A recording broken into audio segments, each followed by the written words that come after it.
Street Black Pride, brothers and sisters. We have a phenomenal program for you on this Labor Day. This is August. Let me see. September. I'm still in August. Black August, so I'm still stuck in August. This is September 3rd, 2018, Labor Day weekend, and we have a phenomenal program tonight. I've been wanting to do this for some time. I talked to the sister here over at Everlasting Life a number of times. She's an entrepreneur, and we have a lot of black women, and I'm real proud to say right here in this Washington, D.C. metropolitan area, who are entrepreneurs, who are working for themselves and been doing it for many years. I work with one a lot over at Everlasting Life, Sister AlQamar, and she's going to actually be here tonight as well to discuss and talk to us about entrepreneurship and what it was like, how, the process of it, how she got into being an entrepreneur. Quite frankly, for a person like myself, I want to know how you get that kind of courage because, everybody, the Irritated Genie, of course, I got pushed into that. But these sisters actually decided they wanted to work for themselves. They wanted to work for themselves. They believed in themselves. They believed that they could do it, and they did it.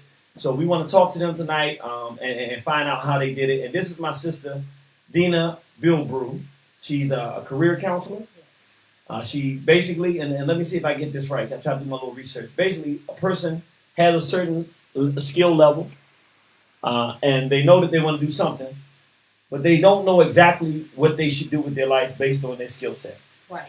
And you help them figure out, okay, this is what you do well. This is what what your skill set is. Here's where the money is. You put all the pieces together. Here's where your enjoyment in life is. And then you help them figure out how to put themselves in a position to do what they can do best and make a decent living. Right. Is that correct? That's correct. All right. So our sister, now you from Dallas? I used to live in Dallas. I'm originally from Mississippi. Okay. So what I'm going to do is, so she's originally from Mississippi, then lived in Dallas and lived in D.C. for how long? 2.5 years. So she's been here for 2.5 years. So what I'm going to do, I'm going to give her the mic and basically let her give a little introduction to us about who she is, what brought her to the D.C. area, who she is, a little bit about her background, how she got into what she's doing, and then how she got to the D.C. area. Then I'll come back in and ask some questions along the way. Okay. So hold that. Okay. Well, thank you. First of all, thank you for having me on today. It's definitely a pleasure to be here. And as he said, my name is Dena Bilbrew, and I am a career consultant, a certified professional resume writer, and an interview coach. And I've been doing that for about 9 years as a profession and about 6 years on my own. So my background is computer science. I actually have an undergraduate degree in computer science. Did that for a number of years, worked in corporate America, and got laid off from that job, which actually ended up being one of the best things because I probably would have been stuck in a job that didn't work for me. Okay. So got laid off, moved back home to Mississippi and got my master's in business administration and kind of stumbled into retail management. I literally mean stumbled because it wasn't my goal, but it just kind of worked out that way. And so I did that for a number of years, and that's where I started learning how to train people, how to coach people. I saw a lot of different people come into my place of business, and I had to look at their professionalism and so on and so forth. And I eventually ended up getting laid off from that job as well. So 2 layoffs. And so I'm thinking to myself, what do I want to be when I grow up? I think I'm a smart person. I think I have a lot to offer, but it's just knowing how to do it. Okay. So then I stumbled into, again, a career planning instructor where I taught people how to do their resumes, how to do their cover letters, how to market yourself, how to be professional, and just as you said, how to figure out how do you take your skills and be able to get that into a job. Okay. So did that for a number of years and actually became my passion. I just learned more and more about it, kept researching, kept asking all my family and friends, send me your resume, let me help you. I want to get better and better at my skills. So that's, kind of how I got started, and that's where I am. So. Okay. So basically, if I understand correctly, you made the decision to go out on your own, but it wasn't made from a young passion. You got laid off, and it sounds like it happened twice. So you basically like, I'm sick of somebody else being in control of my financial destiny. I think that I can do something for myself where I can make my own living. And you made the decision, let me go on my own. So kind of tell us, going from a steady income with the job you had to this idea of I'm going to go do this for myself. Tell us emotionally what that process was like, and then tell us financially, how did you manage to say, did you get paid every 2 weeks?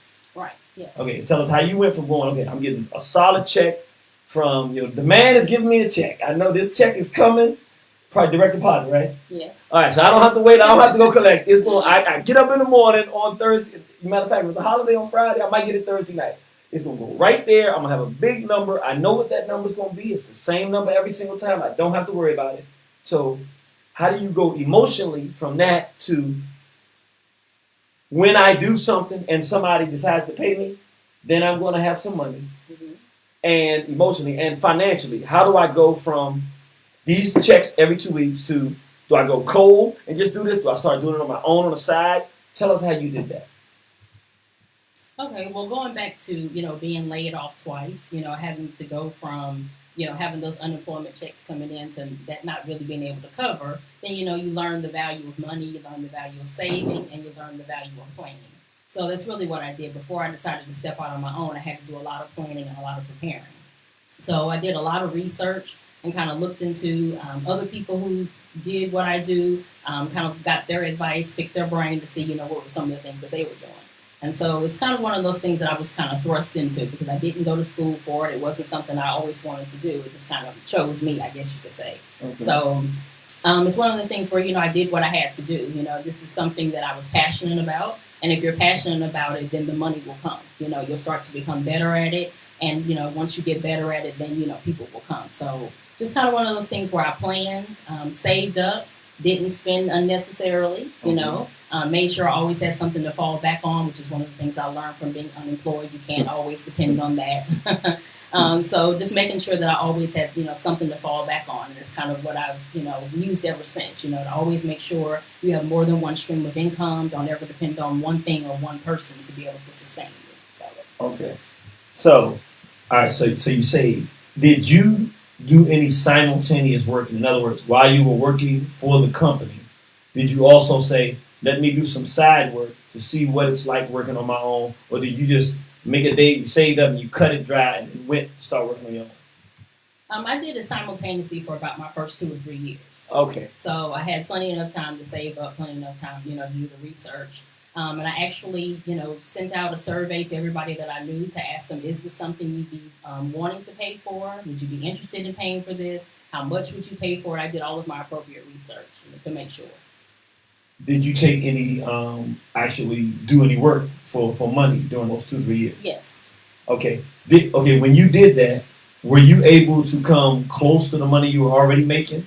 Or was it just you knew that you would be able to? Tell us let's say if you were making $100 in your regular job, how much were you making on this side job while you were doing it? It was kind of hit or miss because I started off, doing resumes $50 each. So sometimes I would do one a week. Sometimes I would do 4 or 5 a week. So it was, kind of hit or miss. But yes, I was making money on the side while I still had my full-time job. Was it comparable to how much you were making on the full-time? No, it wasn't. So, that's where you have to just know that it's going to come. That's where your passion comes in and just knowing that this is something that I want to do. So I have to make it work. Okay.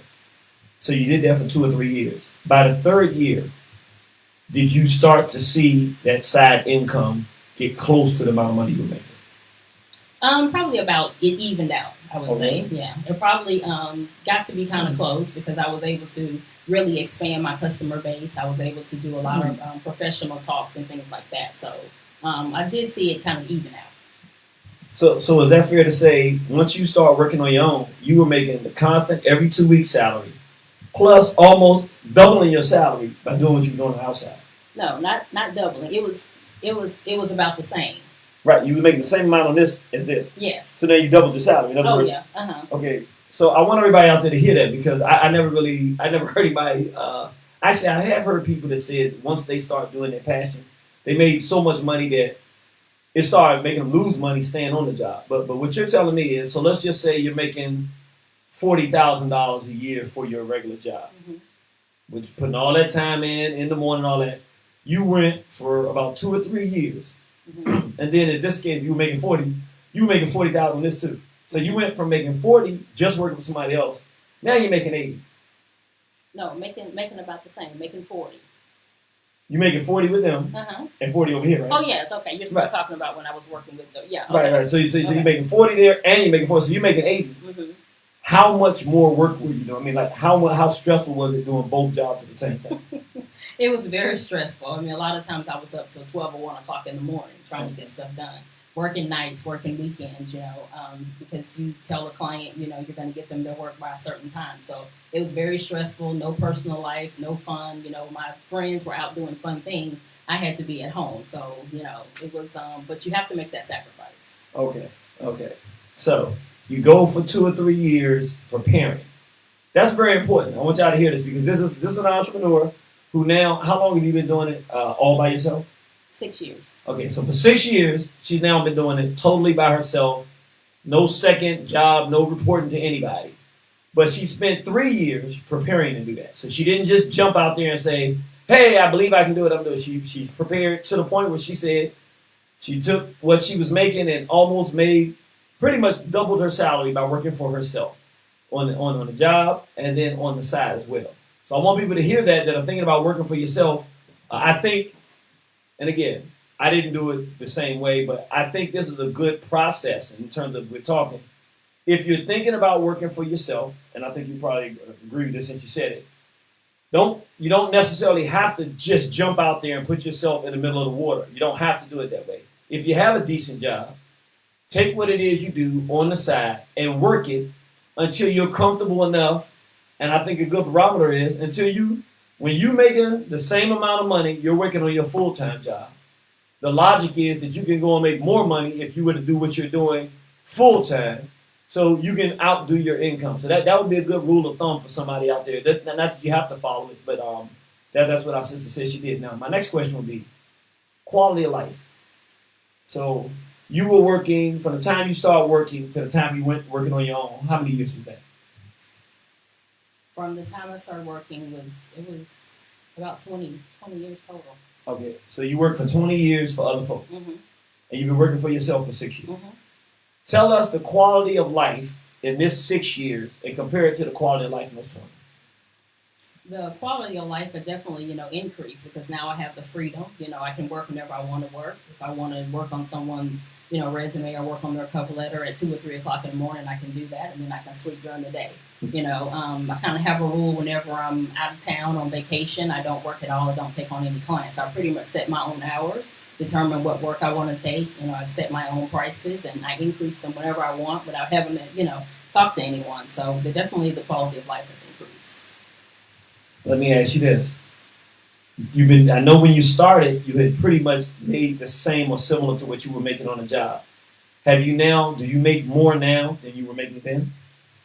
A little bit more. It's kind of leveled off now, but a little bit more. Mm-hmm. So if you say it leveled off, was there a time that you were making more or significantly more than you had made? A little bit more. Okay, a little bit more. Okay. So pretty much you've been able to have a career now where you work for yourself. You have more time to yourself because you can set your own time. You can do what you want on your own leisure. You're doing the same work pretty much, but now you're your own boss. You tell yourself and rate yourself, and you get your clients to rate you. You don't have to make anybody else happy but your own clients and things like that. And you're making the same amount of money you were making before. And you have an increased quality of life. Tell us the difficult parts of this compared to working on a job. Tell us like the pain points. Because when people go out there to work for themselves, it's not just going to be, well, maybe it can be wonderful, but there got to be some points of pain that are different than when you work on a job. Okay, well, the obvious one without the steady income. So, it's kind of hit or miss. So you have to prepare for those times. And then really just, spending a lot of time and energy on something that may not work. So when I first started off, I put a lot of time and energy into marketing and doing a lot of things that just weren't working. So then you have to learn what works and what doesn't work. So, and really probably just really believing in yourself, believing that I could do it, making sure I'm marketing myself to the appropriate, places and circles so that I can get that return on my investment. So that was pretty much it. Just the highs and lows. It's a good week and it's a not so good week. And then figuring out what's going to work for me so that I'm investing myself appropriately. Okay. Now, we're not trying to take all your trade secrets, but you're talking marketing, and that's something. Anytime you're talking marketing, people in business, and of course I'm in business for myself, we always like to know some of the tricks of the trade. So if you're talking marketing, What was it that you were doing in marketing that you thought would be the way to do it? And what did you find work? I know a lot of people in certain businesses say the best marketing is word of mouth. Mm-hmm. Other people say social media. Other people say this, that, and the other. What was it that you were doing that didn't work for you? And then what did you do to start saying, this is the rule of thumb that works for me? So what I did initially was I made up a lot of postcards with my picture and my website and who I am and all of my different services. And I got a list of all the professional organizations in the area. I was living in Dallas at the time. So a list of all the professional organizations in the area, and I just sent it to them, snail mail, basically. Okay. And I think I sent out maybe 100, spent all that time, energy. I thought it looked great. I thought it was going to be, what I wanted it to be. I got like one or two people to actually reply back once I picked up the phone and called them. So it was a lot of time and energy wasted. And then what I learned, what did work, is just like what you said, word of mouth. I learned the best marketing or the best advertisement is a happy customer. So probably about 85% of my clients are referrals. Someone that, heard about my work, saw what I did, or they, maybe saw me speak somewhere and then they, liked what I did and then they reached out to me. So that's worked overwhelmingly. All right. So now here we do. We got people that are watching it now, and we're going to have more people that are going to be watching. We're going to make sure we get this out. People are going to see it. Here's my question. Can you tell us one of those stories, that a success story of someone, you don't have to give their name or whatever, but what they did that to let people know. So if I'm somebody out there sitting out there and I know I got a lot of talent, but I don't know what I want to do. Tell us one of those stories that'll make that person say, I'm going to call Sister Dena Bill. You mean to where a client reached out to me and wanted help from me and I helped them? Yeah, or you reached, so you got them, but yeah, some clients you work with, they work well. Okay. I can't think of one in particular, but I have had several clients that were, I get a lot of clients that are trying to relocate and they have no idea of how to do that. So of course that's a little bit more difficult than if you're trying to get a job locally. So I have clients that really just, have no idea. They're at a loss, or maybe they're about to go through a layoff and they're kind of panicking. They don't really know what to do. So that's where a lot of my background comes in. What ended up being something bad, I thought at the time ended up working in my favor because I'm a lot more relatable to people because I have been laid off so many times and I've switched to so many different industries and had to reinvent myself. So I can't think of one in particular, but just, in general, people have, come to me just having no idea what to do. They have the skills, they have the qualifications, but just being able to market themselves appropriately.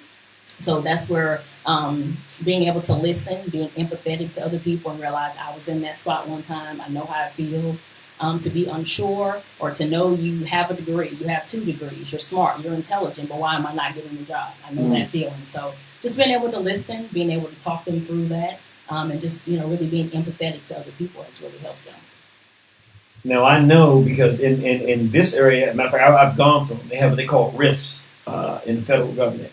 So this being a federal government area, I'm sure there are lots of people, federal government, who either two things, go through rifts and then realize I got to do something. All they've done is work federal government, and how do I go find another job or whatever, particularly if they don't find something in government. So that's probably a good market for you. Or for people who retire, and they get a retirement check, but they are not the type of people to sit around and sit at home. And they're like, I want to do something different than what I've been doing, how I figure out to do that. Do you work with people to do that as well?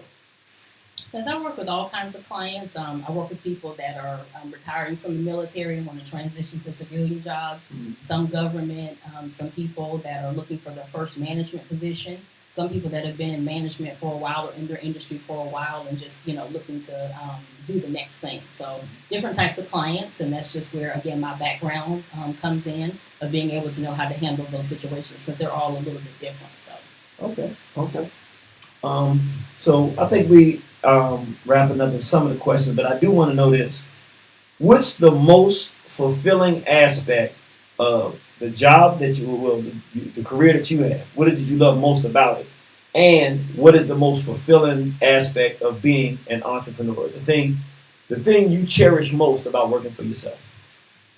The thing that I like most is that I get to help other people and get them to where they want to be, to a career that they're happy, where they can, really be doing something that they want to do. That's the most fulfilling thing for me because at my core, I love to help other people. And so I was blessed with the talent to be able to do that. Like I said, it wasn't something I tried to do. I didn't go to school for this. I just kind of stumbled into it. So really just being able to help other people when they reach out to me and tell me, Dena, you helped me. And then ultimately recommending me or referring me to someone else. That's the greatest part about what I do.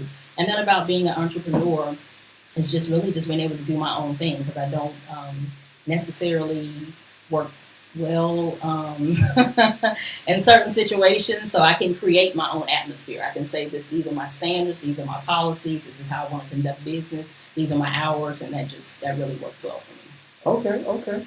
Well, this is the last thing I want you to do, and then we're gonna bring in my sister AlQamar, and then once she finishes with her part, then I want both of you to come in because I'm gonna start asking you different questions about because you're sisters. So since we have that aspect, I'm gonna ask y'all about being sisters and women in entrepreneurship. Because I'm sure there are things as a man that I don't deal with because I'm not a woman that you can tell us about that for women that are going into business that will be important for them to hear.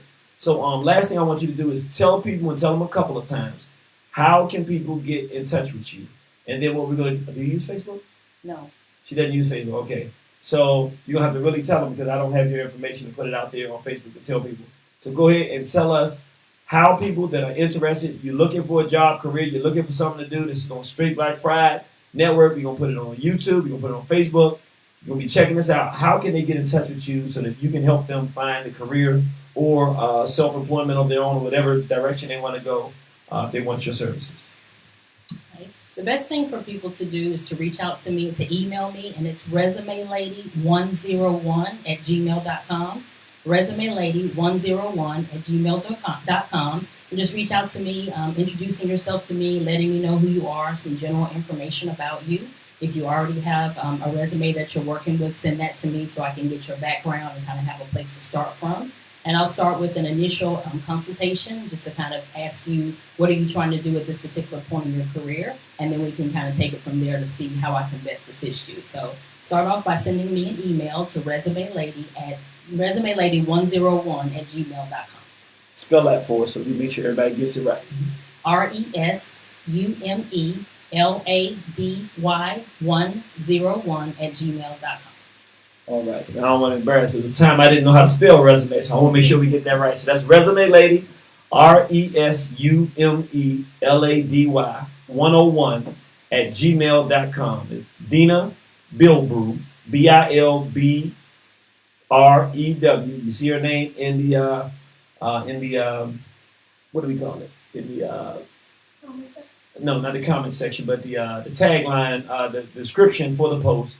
Her information is there. Her name. You can spell it. Now, if they look your name up, will they find you as well? Yes, I'm on LinkedIn, or if you just Google my name, I'm the only Dena Bilbrew on the planet apparently. So my name is so unique. So if you find my name, that's me. Okay. All right. Well, thank you. We're gonna let AlQamar come in and take this seat here, and then we're gonna all three be back here in a moment. So this is my sister here. All right. Miss AlQamar in the house. Many of you have seen Miss AlQamar at Everlasting Life in 9185 Central Avenue, Capitol Heights, Maryland. The vegan restaurant. This is the sister here who does the jewelry and all kinds of accessories. And of course, working there for some time, we've been working together. She has a very, very interesting story. I don't know how much of it she's going to tell tonight, but it's an extremely interesting. I wasn't expecting to hear it when I heard it, but watching her, kind of a fearless entrepreneurial spirit. I'm going to do what I do, and I can make it happen. Not worried about it. Let's go get it. She's a go get it. I'm telling you, she wants that dollar. Let me tell you.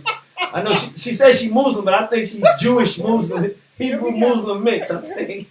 No, I'm just joking. But I'm really, learned a lot watching, just how she interacts with customers and determines what people want and what they, what they need, what they like. And this is somebody I can actually tell loves what they do. I actually see her work. She loves what she does. She loves when somebody comes up and loves something that they're buying. Has great prices. I mean, just it's figured the whole thing out. So give us a little bit of background about yourself and how you even got into the workforce and everything like that. And then, because I was just shocked to find out what you were doing before you were doing this and that you decided to stop that and to do this. So just walk us through a little bit of how you got to where you were, and then we're going to talk a little about what you're doing now. Okay. Can I first just say I am just so honored to be here with the one and only Irritated Genie. Really feel like I need an autograph, but we'll do all that later. See, there she goes. So thank you so much with your humble self for allowing me to share this platform with you. Oh, she's terrible, man. So, family, I am AlQamar. A little bit of background about myself. I do have a story that is a little different than the mainstream and how I ended up where I am today. But background-wise, well, if you want to go back, I actually removed myself from the ninth grade. I don't even use the word dropout anymore. You removed yourself from the ninth grade. I removed myself from public schooling in the ninth grade. And so, I've been rebellious all my life. And, I did odds and end jobs. I actually put myself in community college for a couple of years. I had a child young, 17. Made a promise to myself because I went through a period of just unrest, not sure what I wanted to do with myself in life, And so I made a promise to myself that when my child was prepared to go to preschool, that I was going to put myself back in school. Mm. So I did that for a couple of years, and I studied real estate in college, community college. And so I took that journey early on. So early on, I did about 10 years in real estate sales. Did pretty well. It was oh, I'm sorry. Go ahead. She says did pretty well. What agency did you work for? Weicker Realty. Okay, for anybody that knows, in DC, because I worked for Weicker. Okay, Weicker was the biggest. I think Weicker was bigger than Long and Foster in this area. They were in the top 3. Yeah. I worked there. Mm-hmm. She was the top real estate agent in that office. I want y'all to understand what that means in this area. This is DC area. That means she was doing it, y'all. I want y'all to understand. Listen, I was a real estate agent up on Connecticut Avenue at a Weicker office. I'm telling you, I saw what those folks were doing. They were flipping some houses. So she's being modest here. So let's stop being the modesty. Tell them you were the top agent in the office doing houses in a booming market in Washington, D.C. area. Well, I was the number 2 agent. Okay. I had to be fair and square. Okay. It was an office. We got to about 120 agents at one point. And I was the number 2 agent in sales in that particular office. It was actually the top revenue producing office in the I think it was the East Coast, if I'm not mistaken. So, but I attest, I had a lot of help. I didn't do it alone, so, I had a lot of training. I had a dynamic broker who I, studied under. And so, he assisted in all of us at the office getting to some form of success. Is he still doing that business? He is. What's his name? Bertram Reed. Bertram. You know Bertram. Oh, yeah. Bertram Reed. Solid awesome dude. guy. Solid brother. Awesome guy. Motivational speaker as well. Yeah. Okay, fantastic. Mm-hmm. Okay. So, all right. So, in other words, she was doing it. And obviously, at the time, it was something you enjoyed doing. For a time, yes, I did. I did real estate for about 12 years. 10 years, I took a hiatus for about a year, and I went back. And then I realized that you burnt out. Yeah. I realized it was a good move to leave when I did. But anyway, yeah. Okay. So you did it from what year to what year did you stop? Ooh. Roughly. Put me on the spot now. I believe I started in 94. Okay. And then, 2004, 2006, and between that time is when, I left. But I left, ironically, I left at the height of my career, believe it or not. A lot of people, it was a spiritual journey for me. A lot of people assumed that the real estate market was bad, and I wasn't, making any monies and things like that. But no, actually, I left real estate at the height of my career. Wow. So, yeah. So she made the Jordan move. Remember Jordan crossed them up, hit the. I'm out. I'm done. I'm retired. I'm done. I did it. It's over. So now, this is what I find very interesting. So okay, so being a real estate agent to a large degree, you're an independent entrepreneur. Nobody's going to give you. I mean, maybe some referrals, or you pick up the phone, you get someone. But generally, you're out there going out, finding people that want to get homes, helping them get homes or condos or whatever the case may be. So you're an independent entrepreneur.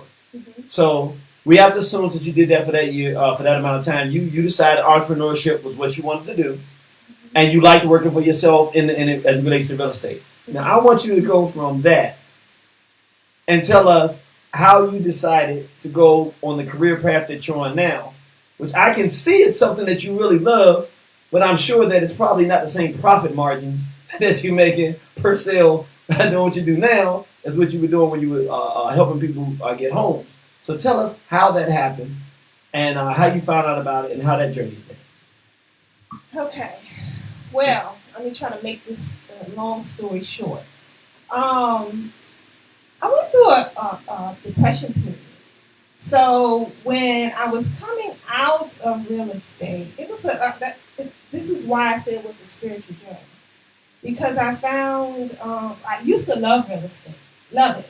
And then I found myself getting frustrated when my phone would ring, not, money on the other end, not, not being late for appointments and things of that nature, just things that was outside of my character.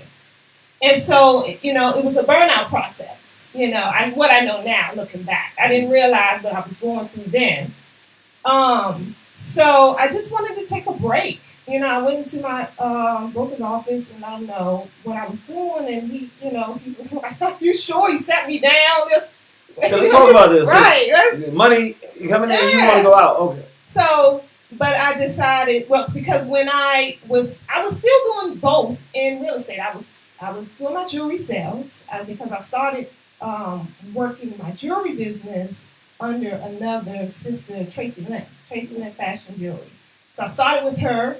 She taught me everything I know about the jewelry business. While you were doing real estate? While I was doing it, I was simultaneously doing them both. Okay. And so I'm sure that probably added to my burnout because I was doing a whole lot of things, but that's kind of my character. So I went through a little depression period, and I everything kind of slowed down drastically for me during that time. I was real estate, I wasn't doing much. The jewelry, I was doing here and there. And so so I just had to find my niche, find my way again, and when I did that, I kind of went full steam ahead again in the jewelry business. So I started with Tracy Lynn Fashion Jewelry, and I stayed with her for a couple of years. It was a multi-level marketing business. And so I built a team there, had I think over 30 women joined, with me, and so we were rocking and rolling. And then one day I decided I didn't want to do that anymore. I don't do well up under other people. Oh, really? I'm shocked. What? Well, I would never. I'm just keeping it honest and frank. Well, can we keep it real? Okay. I would have never seen that. I find that about myself. I don't work well taking orders and taking from you're the Leo. You want to be given the order. You're going to be given the order. Everybody giving me no orders. I got you. I just don't. And so, I guess Tracy, I love her. She taught me everything I know about the jewelry business, but I kept finding my hands being slapped because I wanted to do some creative, innovative things that was outside of the strategy that she had for her business, right, which I respect. And so I thought it was time for me to jump out on my own. So I did. I'm going to do my thing. No, I'm just joking. That's good. No. So this is why I find it so interesting. Someone who, how do we say, left. What did you say? You removed themselves. Someone who removed it. I like how you take the power and turn it up. Yeah. No, I didn't drop nothing. No, I removed because I thought it was a better decision to go this way. So I went in and removed myself from schooling. But I I don't even know what I want to call it recovery, because once you remove yourself, it's not a fall. But then you go get a real estate license and go, and if you're in a top real estate office in the East Coast, and then you're the second highest seller, then you're talking about on the East Coast being one of the top 5 salespeople in real estate in a booming market from 94 to 2004 is a booming market period in this country of real estate. Yeah. The bubble hit in 2004, so we're talking about a absolute profitable time. Yeah. And then says, you know what? This is before the drop, before the bust. Hey, you know, I'm making all this money, it's great, but you know what? I'm going to go do something else. I'm going to go sell some jewelry. So you stop that. You can't, but I like what I'm hearing, because there's a little theme. You were doing that at the same time you were doing real estate. So you didn't just stop this real estate market and just jump in. Yeah. You were doing it. You saw it. You liked it. You said, I can do this. Yeah. You started doing that. Then you got in there and was hustling and bustling, and it was booming there too. So you got all these folks working with you, and you got a whole team, and you're doing it.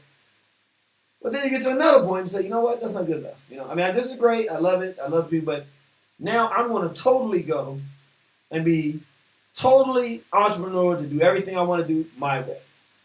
Tell us a few things. One, how did that affect you spiritually? Meaning, how did you feel? What is the difference in the quality of life? Because, of course, we know financially at one point it was great, and I'm sure you saved something, so that doesn't hurt. But how did it feel spiritually? How did you feel with the decisions you made, your quality of life? Then I want you to tell us, how has it affected you economically? Mm-hmm. Because people that are out here that are talking about changing careers, yours is a little different than what she stayed kind of in the same field and did it for herself. Mm-hmm. What you're talking about now is actually changing complete career fields, mm-hmm. and actually leaving career field where you're doing great and going after your passion, which is a very different thing. So tell us about that. It was at first it was a challenge at first, because I was unsure. You know, so I had that those teeter-totter moments where, am I doing the right thing? Should I? The anxiety of it, which I had learned along the way, that, you know, that's, you know, neither here nor there either.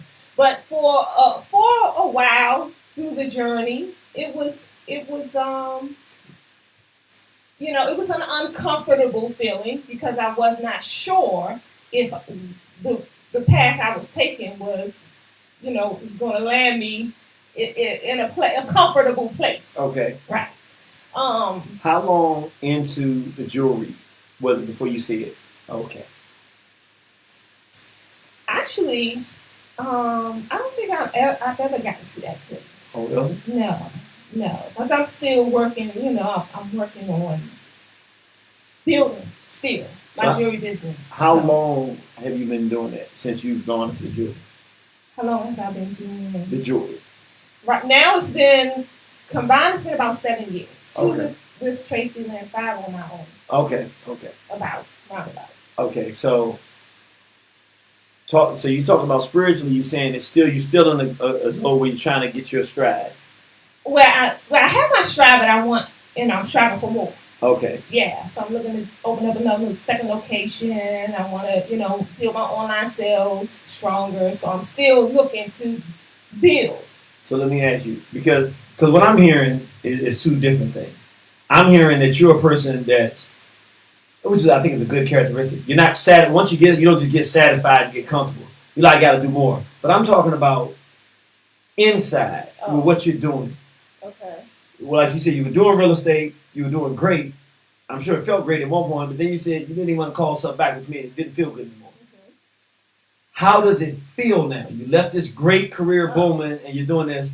How do you feel getting up in the morning doing jewelry? Oh, okay. Well, yeah, I love my life. I love my life. So yeah, you know, I feel free actually.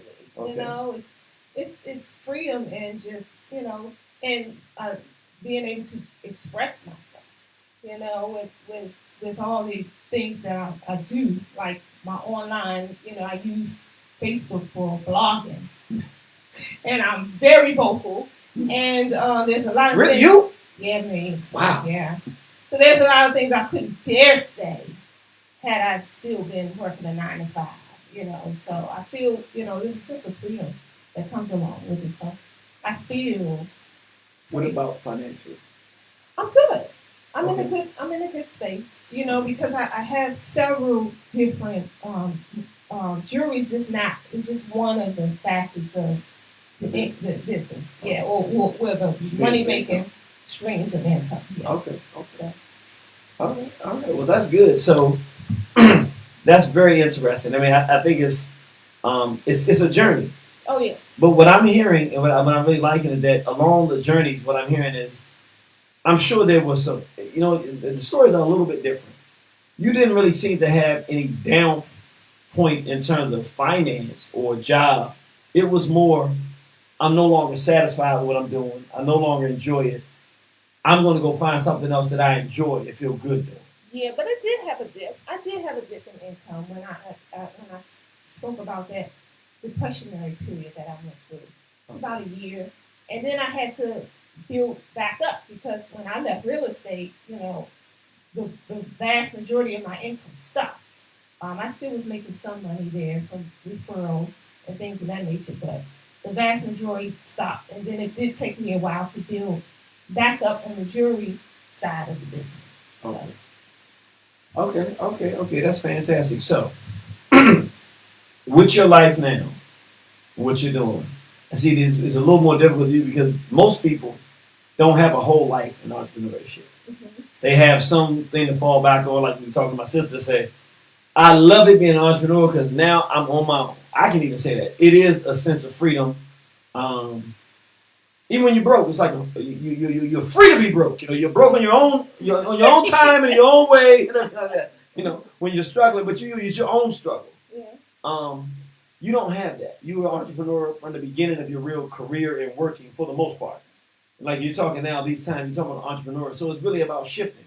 My question to you would be, what is the characteristic that you have? At no point am I hearing any fear. And the reason I ask that is because, and I think my sister would agree with this, Sister Bill Brew, being an entrepreneur is a frightening thing. Mm-hmm. It's not for most people, not everybody. Some people just, God, I'm going to do it. But I'm speaking from my own perspective. I was more afraid of this than the fight against racism, to be honest with you. I ain't got no problem fighting. It's just in me. It's just not in me to go out here and say, I'll make a living. Because I didn't have a father. I didn't grow up with these skills and stuff like that.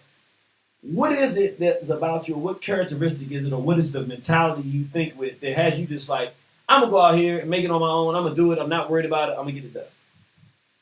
I had to grow into the realization that that I can't go into anything looking at it as a sum loss. It has to be a sum gain. So the fear or anxiety comes in when you start thinking, what all the things that could go wrong. Mm. Oh my God, what if I don't make money? What if I can't pay my mortgage? What if I can't pay my car? What if So and those type of fears is what stop most people from pushing forward. You can't. That's why they call it pushing past the fear. So until I started to train myself to not even go there mentally, and instead focus on all the things that's going to go right, that can go right, that will go right once I take this journey, even if I fail. So I'm learning something, and so I got what I need for the next go round. So I know what not to do, so I can go in moving forward in a better position. So that, I think, helps me tremendously in not having any fear when it comes to jumping out there and taking on new projects. Wow, so we got like a black Star Wars Yoda kind of thing. We going Jedi mind trick. Hey, yeah. Failure is not an option. We're going to be successful. Mm-hmm. I'm going to go out here, and I'm going to tell you that's, and I'm not just saying this. I actually, probably at this time in my life, I can say this. I made a little jest of what she's saying, but it's really true. And it's something, everybody has to get there in their own space. Mm-hmm. But you got to know that if you're doing what you're supposed to do, and you're doing what's right, and you're going to go there, that you're doing what you're supposed to do. Mm-hmm. So if you're doing what you're supposed to do, there's nothing else to be concerned about. even if you fail, because I think that's a big part that I don't want people to miss, because there are some failures. Sometimes you may, clip over some rocks, and you might scrape your knees here and there. But knowing that's part of the process. That's part of the process to getting your dreams and your goals and aspirations to fruition. And and when you realize that is part of the learning curve. So, okay, wow, yeah, I did that wrong. So I know I can't do that again. So when I go back, now it's even better next go round. The biggest lesson that you've learned, since you're talking about learning lessons, along the way as an entrepreneur, if you could tell any entrepreneur or somebody that's considering going out and working for themselves and doing for themselves, what would be the one thing that you would tell them that you learned, either a mistake or something important you learned along the way? Don't give up when you get discouraged. Mm. If you have a good thing, that's the difference. If you have a product and service that nobody wants, and you've been working this thing for 5-10 years, and it's going nowhere now, you might want to go back to the drawing board. But if you know you got a good thing, and you're passionate about what you're doing, don't give up. Don't stop. Even if you get discouraged, there'll be some days that, nobody's answering the phone. Nobody's buying your product. There will be those days, and those are when those discouraging thoughts start creeping up. And oh man, I should just go and give me a job. But it's again those fears, pushing past the fear of lack, and knowing that if I keep doing this, abundance will come. So my greatest advice is to just keep pushing forward. Whatever you do, don't stop. Okay. All right. Well, this is what I want you to do. I want you to tell everybody out there. We're coming up on our 8 o'clock hour. And let me just look real quick. I know we have some people on our blog talk. We got a few people that's listening on our blog talk. But what I want to do, I want you to tell everybody how to get in touch with you. And give them that information a couple of times. And then I know that you are on Facebook, and I think you're on some of the other social media. So give them all that information. And then after we do this, then we're going to all three come in here, and then I'm going to ask you some questions about being women as entrepreneurs. Okay. Can I share some other things I'm doing? Sure. Should I wait until? No, that's a perfect time. Okay. So I do, along with my jewelry sales, where you can find me right here locally at Everlasting Life, which is 9185 Central Avenue in Capitol Heights. I'm there 4 days a week with my pop-up jewelry. Always something fun, exciting for men and women. So I specialize in rare, eclectic accessories. So come on and check me out. And I also am a published author. That is my 5-year birth, and that's my baby. It's called A Tangled Web. It is a page turner. It's getting all 5-star reviews, even from strangers that read the book I don't know. So I highly recommend you guys get that book, read it. It is about entrepreneurship, actually. So you can find it on Amazon. You can find it on Kindle. So that's another thing I do. And then I do events. I promote events, and then I host events. So I host a monthly shopping bazaar where we bring all types of vendors together. It's called the Black Wall Street Renaissance. And that's done every first Saturday of the month at Everlasting Life. Dinner and a movie each and every Friday at Everlasting Life. I host an event there where we take different topics and documentaries that affect us as a people, and we air them, and then we have a discussion that follows. And then, I dab a little bit in real estate still. That's one of those things that you never just leave completely behind.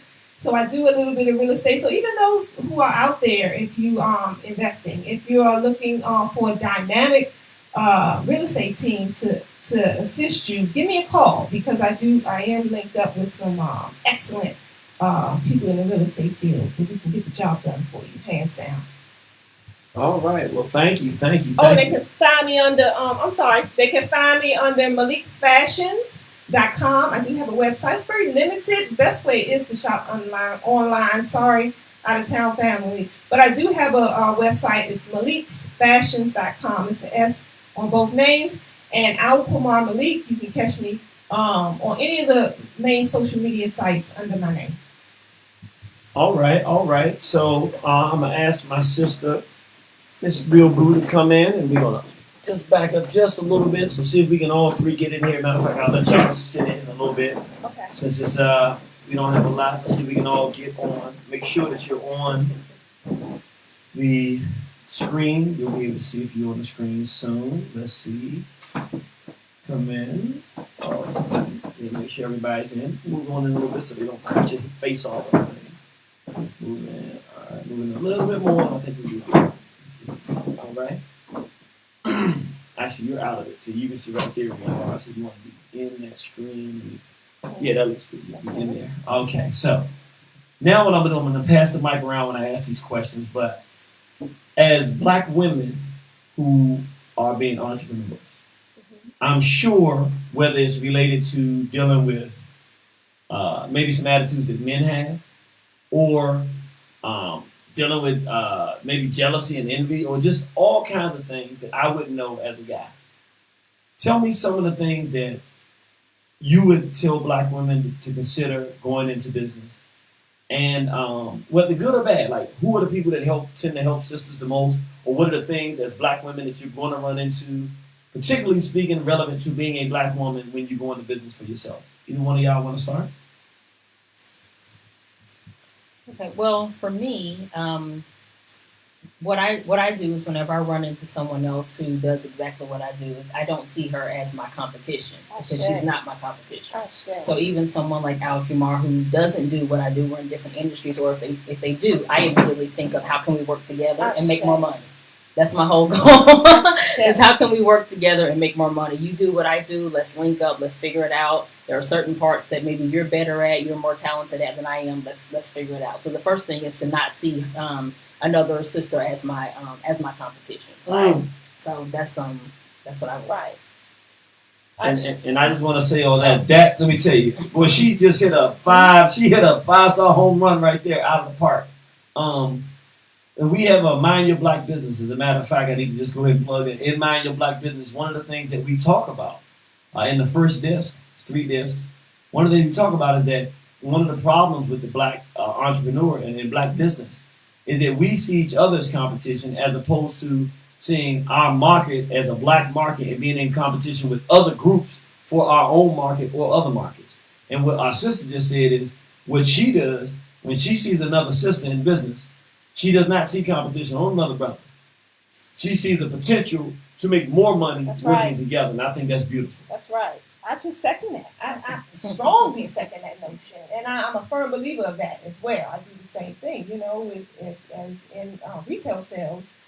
I'm looking at the same scenario. I don't look at other sisters as competing against me. My mind goes to how do we both benefit?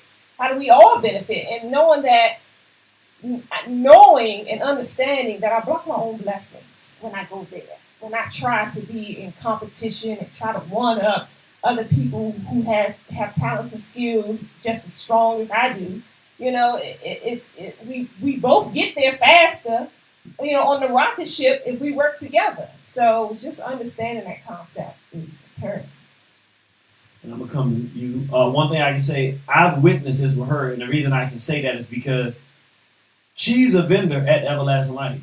And she was like, I want more vendors to come in to be able to sell stuff. So if she was thinking competitively, we wouldn't have these Black Wall Streets where you have all these vendors that come in, and some of them sell similar things to what she sells. Mm-hmm. And so what I love about that is, here you have, and what she says is true. It really doesn't matter that you have 2 people that are selling similar things. You don't want 8 people selling the same thing because it's just not, not enough. But the idea is, now that you have that stuff there, and people know they can come and get some clothes and additional things, more people come, even though they're vendors that have some of the same stuff, and you actually sell more. Because now more people are coming, and they see that there are more things are there for them to look at. And once they get one thing, now they want to look at the next table too. So we actually do better. Mm-hmm. So what I've noticed is the more vendors we have in Everlasting Life when we do the Black Wall Street, the more money we make those weekends. That's right. You think it would be that way, but it isn't. That's right. I want to just kind of follow up with that because ultimately what's for you is for you. Mm-hmm. So I don't have to worry about somebody else that knows how to do what I do because what's for me is for me. Mm-hmm. And there's plenty to go around. I don't have to worry about trying to get all the people because I can't help everybody anyway. Mm-hmm. So I just focus on what I can help. There are some people that I'm going to resonate with them. Some people, another person may resonate with them. I don't take it personally. It doesn't bother me. I've referred other people. If I'm Right. not the person you want to work with, it's fine. I Right. just refer other people. So I feel like, what's for me is for me, and kind of what you talked about earlier, if it's your calling, if it's your gift, it's going to align with who you are. So you don't have to, I don't unnecessarily run behind people or chase after things. I just try to be who I am, deliver good product, good services, and I believe people will come to me. Yeah. Yeah, and I going right back to what I shared earlier about coming to the table with a sense of lack, because that's where that competition and stuff comes from. It's like I got to get more than you have because I have to, So when you're coming from a place of lack to begin with, and so when you're already in a place of abundance in your mind, you're not even worried about nothing being taken from you that you haven't earned or that don't belong to you. So yeah, it's a mindset. Okay. Okay, so that seems like a lot of wisdom. Now, are there any things that you can say that Black women have to know going into entrepreneurship, specifically that would relate to them being Black women?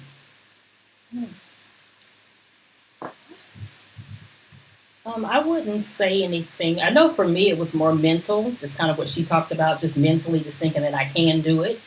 Thinking at first that I wasn't good enough. Do I know as much as other people who maybe aren't, like me? And I found out that I did because I joined with other people. I joined professional organizations. I would read blogs. I would watch other people on YouTube, Google articles. I'm like, that's the same thing I put in my article. That's exactly the way I do resumes. That's exactly the way I coach other people. So for me, it was more mental in the beginning to realize that I do know what I'm talking about. I'm just as good as anybody else that can go and give a presentation or give a workshop. So it was more mental for me. It really wasn't external. Yeah. Okay. Yep. I'm seconding my sister's notion here because that's not, and I'm sure it happens for some women in some fields, but I even the fields that I've come out of, I've never had that issue that I had to be concerned about because I'm a woman, that I had to fight harder or do extra. Okay. I just did me. Okay. All right, well, then I have a second question. I think it kind of bounces off that question. And it's good that I have both of you all here because you'll have different perspectives. Because you're from this area and you're not. How do you find the Washington, D.C., Prince George's County, metropolitan area, Northern Virginia area in terms of being friendly towards the Black entrepreneur? I'll let you go first. I want to think about mine. Well, I only really have this area to go off of. I can't compare it to any others. I did spend about 3 years in Dallas, but I was not. I was working a 9 to 5 in those years, early years. So I think this area is a mecca for Black entrepreneurship. It's all around, and so it's when it becomes like a culture. Come when it's so much of it all around you. I have a girlfriend who's from Texas as well, and she moved here maybe about 7-8 years ago, and she always says how impressed she is with the entrepreneurship level in this area, because she said, you don't understand. I've never had a situation where my doctor was Black, my dentist was Black. When all my professionals that I need to go to, and everybody is Black, and she says just not that way where I come from, and so I don't have that view because this is really all I know. So it's like, Black doctor, yeah, that's how I've always that's had what we do. Black That's what we doctor. do. Yeah. So yeah, I can't really speak on that. Yeah. I don't really think it would be fair for me to answer that question just yet because I haven't quite been here long enough. But I've been here for 2 years, a little over 2 years. But the majority of my clients still come from the Dallas area because, like I said, they're referrals. I do have help people nationwide, but most of them still come from Dallas. I'm just now starting to network in this area. So, but this is one of the reasons why I moved here because I wanted to be around, more people who look like me, more people that I can help. So I'm hoping to be able to have a success story. So ask me in about a year or two. Okay. All right. Well, we're going to try to help get that word out. And I want to say this because that was a perfect time for a plug. That question goes right into what we have in September 22nd, Saturday, September 22nd, 2018, 4 o'clock p.m. It's a free lecture, The Future of Black PG County. The reason I say that, because I want people to hear this as we're just having this discussion. And I'm going to play a video once we have that discussion. There's some group, I forget the name of the group, they do some outstanding research on economics and black wealth in this country. 7 out of the 10 wealthiest communities of black people in this country, which means 60% or more of the population is black. 7 out of 10 of those communities in this whole entire country are in PG County. I didn't say in Maryland. Are in PG County. Right here. Why is that relevant? Because, and I remember it was a European, it was a small head that said this. It was in the paper, Washington Post. He hated Marion Barry. But I never forget he wrote this, and it really shocked me. Because he's a very hater. I forget the guy's name. Many of you that follow the paper, y'all know who I'm talking about. Forget the guy's name. Hates Marion Barry. But he said, whether we like to admit it or not, he said, Marion Barry is single-handedly responsible for the vast majority of the black millionaires in PG County. Yes, he is. And realistically, from those who lived here during that time, Marion Barry created black PG County. Yes, he did. Through giving the wealth of the District of Columbia, putting that wealth in the hands of black people. Now, have we done everything right? No. But the reality of it is the fact that he's gone, long gone, peace be upon him, physically, he's left the planet. Yet, 7 out of the 10 wealthiest black communities in the country, according to these brothers and sisters who do the research, were in PG County. And they're not from PG County, I don't think, because they said they were surprised, but they were giving a shout out to this area. Why am I saying this in this context? Why am I having these sisters here? I want people to understand something. Why are we doing the future of black PG County? We are in the early stages of a modern black Wall Street. I'll be honest with you, there was a time when the conscious mecca of this country was New York. I'll be real. Harlem. It's not anymore. I'm just be honest. I know because I'm here and I'm seeing what's happening here. When people come to everlasting life and Babylon Momo's place in different areas around here, what's the thing on 11th Street, 12th Street? We have events sometime. Thurgood Marshall Center. Oh, yeah. These places, the type of events we're having in this region, I'm not saying that they're not people doing great work all around the country, because they are. But in terms of facilities, if you're black and you want to talk about anything, you can get a facility in this area.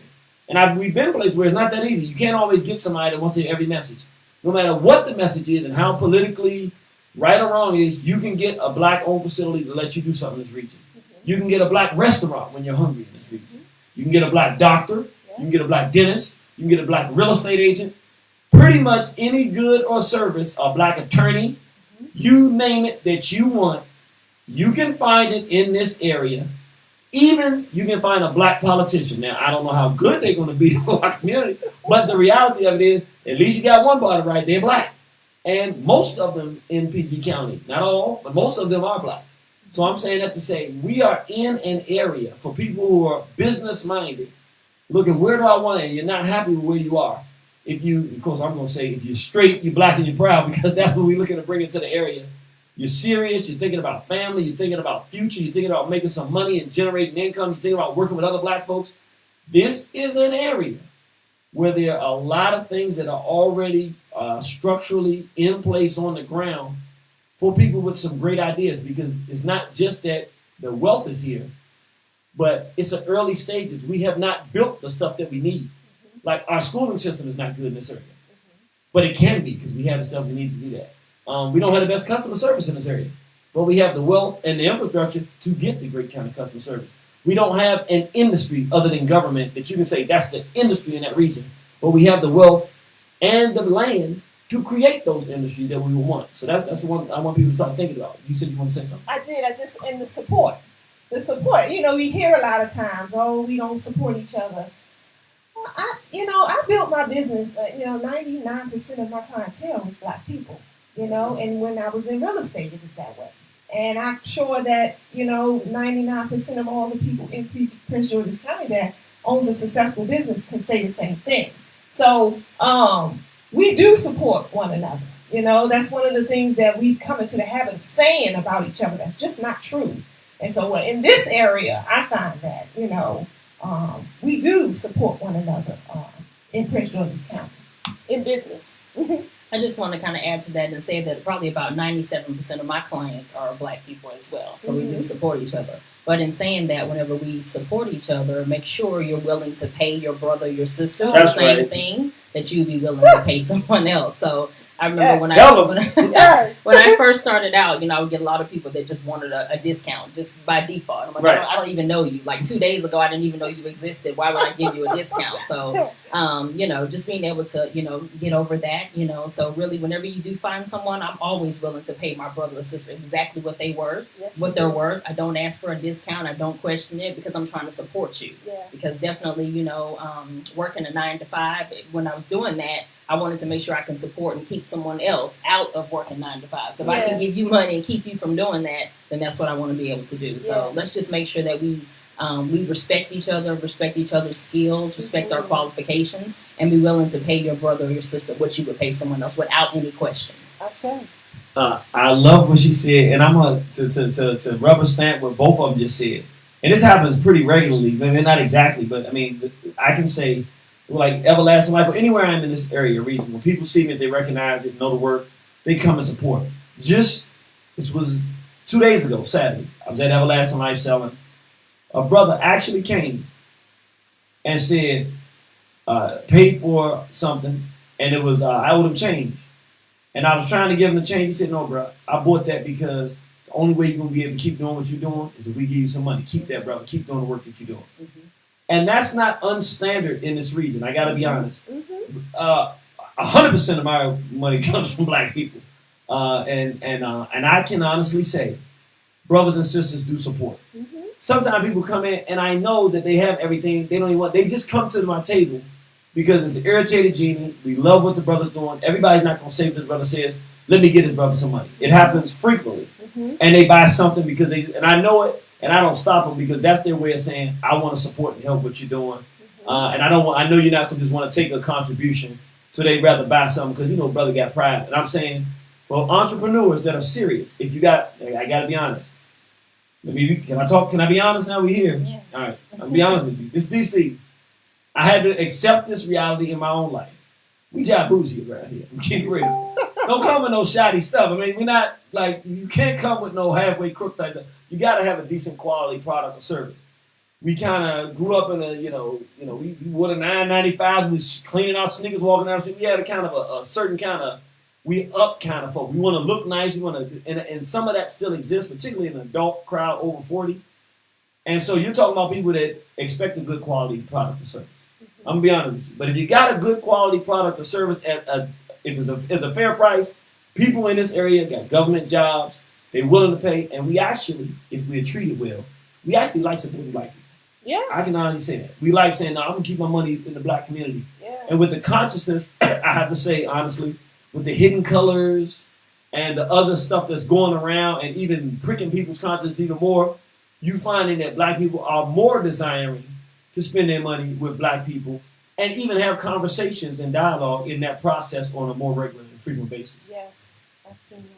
I just want to kind of follow up with that, going back to customer service. I think that came up before. So it's very important, definitely when you're an entrepreneur, just with any endeavor that you have excellent customer service. Because like I said before, the majority of my clients are referrals. So I know everything that I do is going to be something that someone else can tell someone else. So if I do a good job, that's my customer service. That's my marketing.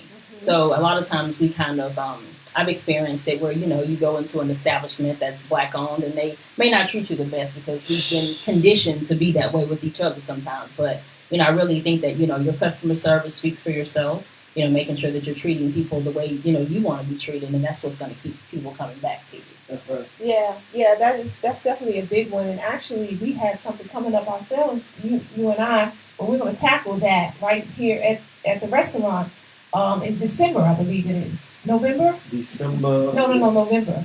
It's November. Okay. Yeah, the first Saturday in November, we're doing a Mind Your Black Business, which is a spinoff on one of your DVDs.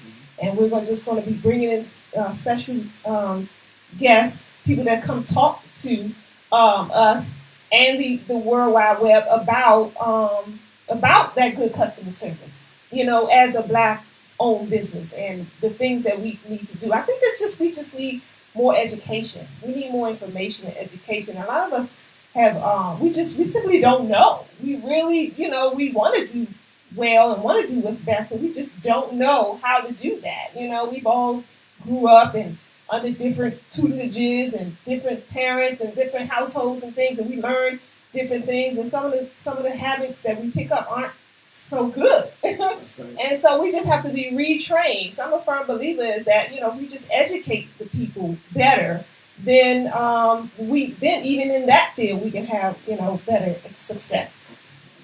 And then whenever someone does make a mistake, we need to be patient with each other. Yes. Because sometimes we're too quick to say, I didn't get the best service. I'm just not going to, Right. not Going going to go back there. there ever again. And you wouldn't do that to someone else. So I always try to give people an opportunity to correct, let them know how I was displeased with the service, but give them an opportunity to correct. And if they don't correct, then that's something different. But I found I've had to check myself several times and say, we have to be patient. We just have to be patient with each other sometimes.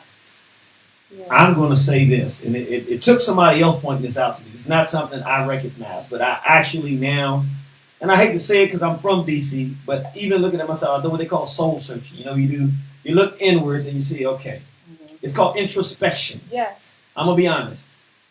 I think, even though we have great infrastructure and a lot of great things going on here in PG County and the DC, Washington metropolitan area, I think we have among, if not the worst customer service in the country. I'm being real. And I'm not talking about one place. I'm just saying, because we got an arrogance, which I like the arrogance because I'm from DC. You know what I'm saying? We kind of cocky. The Marynborough area, I'm just saying, they made some cocky black people that believe that we could do stuff. I like that part. I'm from here, so I would like it. But, there's a but. That doesn't relate well to the way we do business and customer service. Because what happens now, a lot of the owners might be a little bit different, and it's not that much different, but a lot of the ownership, because of course the owner recognizes with how their employee is treating somebody, it hurts their pocket. But just in general, the average person in the DC, Washington metropolitan area, when they stand behind that counter, that arrogance and kind of ego is kind of things like, yeah, what you want, can I help you? And I'll be honest, when I go, and this is what I really learned it, because I'm talking to like street, brothers and sisters, street people in New Jersey and stuff like that. They kind of serious street stuff going on up there. And they telling me how bad the customer service is in DC and how they don't like going to places. And then I go up to those places and I be like, wow, even though I'm in the quote unquote hood, the customer service is better than it is in DC. Then I come back home and I'm like, this is a nice, affluent area. And the people kind of like I used to be, I'll be honest. I'm like, I don't even want to be working here selling hot dogs at Frankenstein's, so I'm not nice to the customers coming because this is not where I want to be. Right. I honestly think one of the biggest potential markets for somebody to come and make some money in this area is training at, reasonably priced training for customer service at black-owned establishments. And I'm going to tell you, even the establishments are doing well. They could do at least 25% more money and profitability if we had better culture of customer service. I've seen some of the best places I've been. I mean, all of them. Where the stories I hear from people I tell to come there, if I'm not there, matter of fact, I've gotten to the point where in this area, if people are coming to a restaurant or someplace that I know, I prefer it. I say, tell them that you know me. Because once they do that, I know that they're going to get good customer service. But the truth of it is, this whole area, the customer service is dissatisfactory. I'm just being honest with that. And I'm going to ask you, since you're not from this area and you've been here not that long, what is your assessment of that statement? I would agree. I was hoping she would disagree. No, Gina, it's great right here. I would agree. I mean, coming from Mississippi, where everyone speaks to everybody, that Southern hospitality. I mean, I can't really say just in general that people are discourteous, but I have noticed some of the customer service in some of the establishments. But that's what I tell myself to just, be patient with them. Don't just say, I'm never going to come back in here again. I realize what makes us like that sometimes. So if you understand, the psychological, aspect of it, then you can kind of, get over it. Yeah. Root causes. I agree. I had something I wanted to say, and it was bad customer service. Yeah. Oh gosh, I lost my train of thought. I'm sorry. Okay. So let's see what date is that going to be in November. So we can, I like to give people a date. Let's see if Oh, I I can know what find I a was date. gonna say. Okay. It's the first Saturday in November.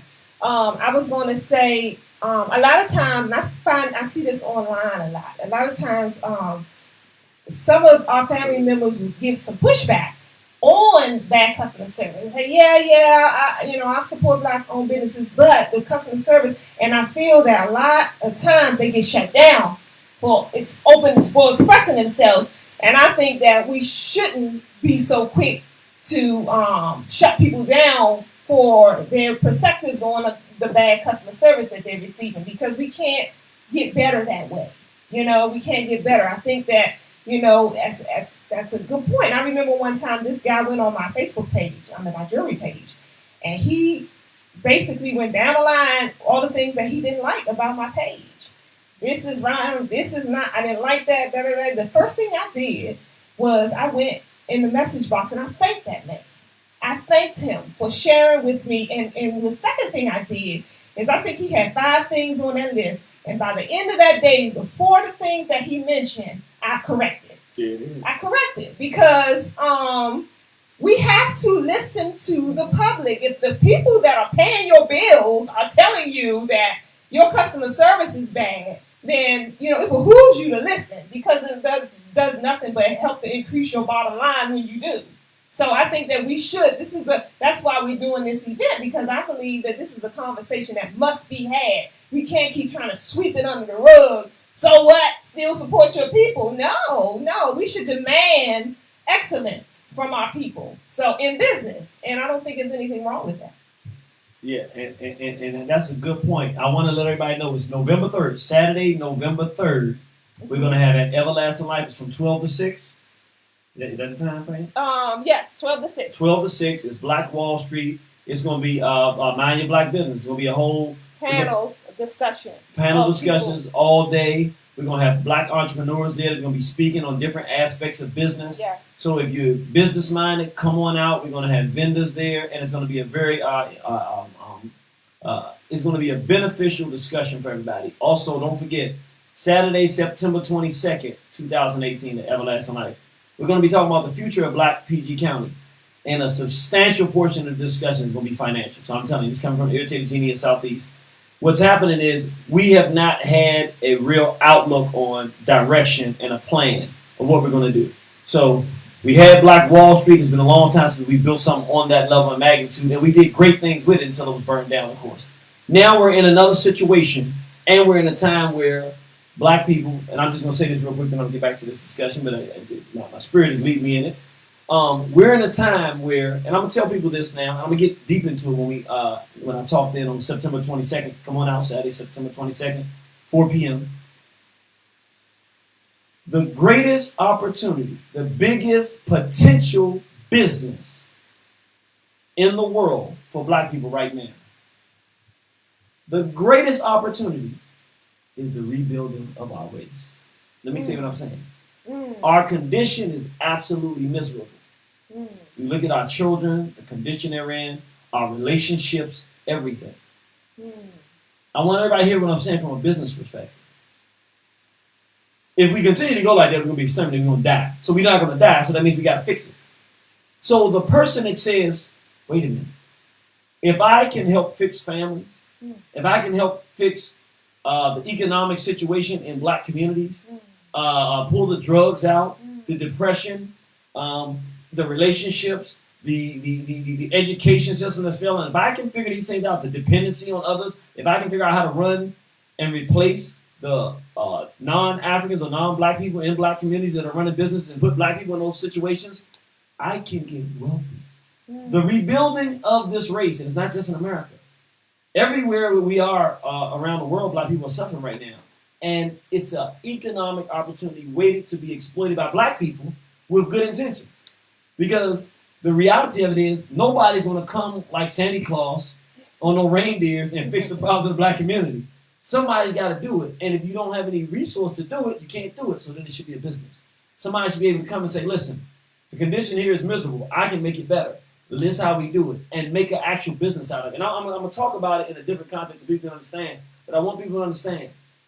Since that reality exists, the people who are in the best position to do that are the people who already have some financial resource and have the wherewithal and the time to sit down and spend the time to figure out how do we make a profitable business out of repairing the black rural community.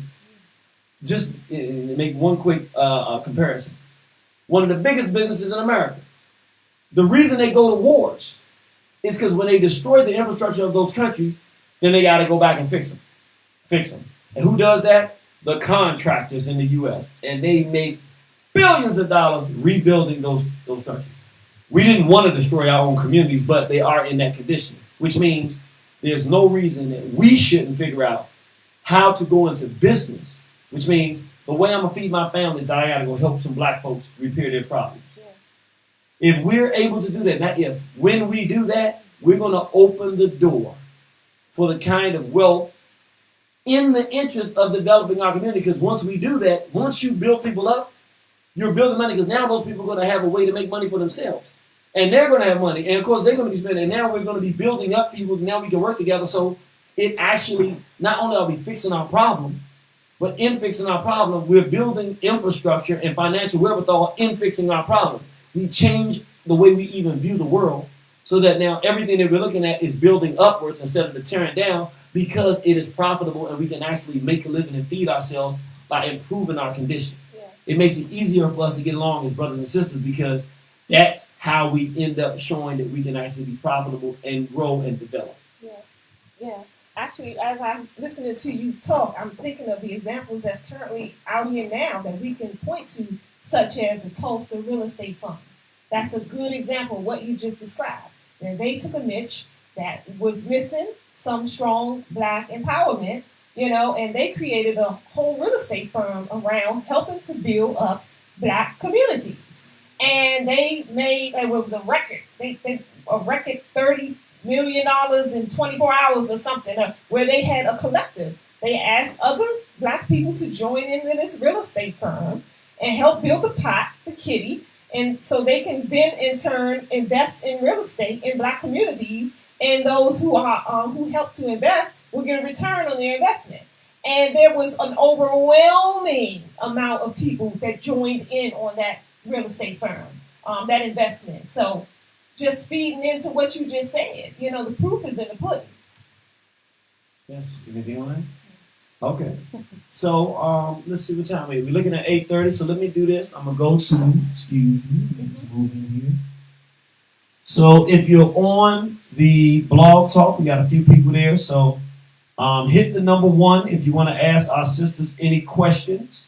Matter of fact, let me give the number to everybody. The phone number, if you want to call in, is 515-602-9781. Again, that's 515-602-9781.